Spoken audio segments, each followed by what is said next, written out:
৩৬ জুলাইয়ের এক বছরে দাঁড়িয়ে প্রাপ্তি আর অপ্রাপ্তির হিসাব নিকাশ চলছে চট্টগ্রামেও। সাধারণ মানুষ থেকে সুশীল সমাজ মেলাচ্ছেন নানান সমীকরণ। তাতে পাওয়ার চেয়ে যেন না পাবার আক্ষেপই ঝরছে বেশি।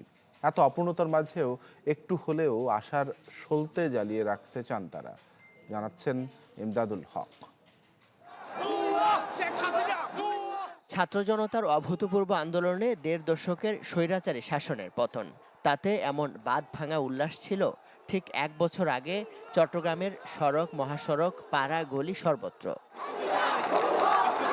নজিরবিহীন দুর্নীতি, লুটপাট, দমনপীড়ন, বাক স্বাধীনতা, ভোটাধিকার হরণসহ যে সর্বগ্রাসী অনিয়ম দুর্নীতির প্রতিবাদে স্বতঃস্ফূর্তভাবে মাঠে নেমেছিল সর্বস্তরের মানুষ, জুলাই অভ্যুত্থানের ঠিক এক বছর পরে এসে তার কতটুকু সুফল মিলল, আশা আকাঙ্ক্ষা কতটুকু পূরণ হলো সাধারণ মানুষের? সাধারণ মানুষের দিক থেকে যে প্রত্যাশাটা ছিল যে হয়রানিগুলো হবে না, সরকারি দপ্তর বলেন, পথেঘাটে বলেন, আপনার ট্রাফিক বলেন, আইন শৃঙ্খলা, মানে পুরোপুরি একটা নতুনত্ব যেটা আশা করছিল, ওটা হয়তো আপনার 50%ও হয় নাই, আমি এটা বলবো। বাট মানুষের বাকস্বাধীনতাটা আসছে। আইন শৃঙ্খলা বাহিনী যদি ঠিকঠাকভাবে কাজ করে, দুর্নীতি যে অনিয়ম যদি না হয়, তাহলে এটা একবার পূরণ করতে পারবো। আর না হলে কোনো রাস্তা আমরা দেখতেছি না। যে শোষণহীন, বৈষম্যহীন, সন্ত্রাস দমন, দুর্নীতি দমন, এগুলা আমরা যে প্রত্যাশা করছিলাম এটা পুরোপুরি ফুলফিল হয় নাই।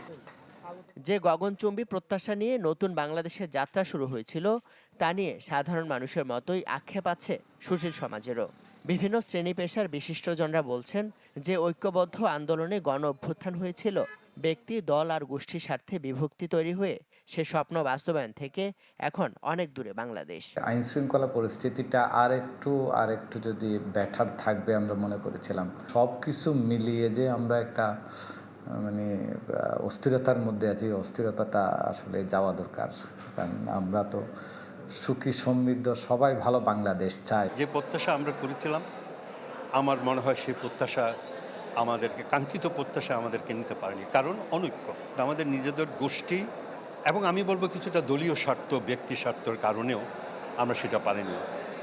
কেউ এটাকে আবার অনেকে এটাকে পুঁজিও করেছে, এই আন্দোলনকে নিজেকে অর্থনৈতিকভাবে আরও বেশি লাভবান হওয়ার জন্য। যে রাজনৈতিক দলগুলো আছে তারা একত্রিতভাবে আলোচনা করে একটাই প্রত্যাশা থাকবে, এই দেশের উন্নত, দুর্নীতিমুক্ত বাংলাদেশ, আমাদের সমৃদ্ধ যে বাংলাদেশ গড়ার লক্ষ্য ছিল, সকল দল মিলে একত্রে আমরা এই প্রত্যাশাটা পূরণ করব। হাজারো প্রাণের বিনিময়ে পাওয়া নতুন বাংলাদেশেও এক শ্রেণীর সুযোগ সন্ধানী মানুষ অরাজকতা তৈরি করছে বলে হতাশা জানান নাগরিক সমাজ। ইমদাদুল হক, চ্যানেল 24, চট্টগ্রাম।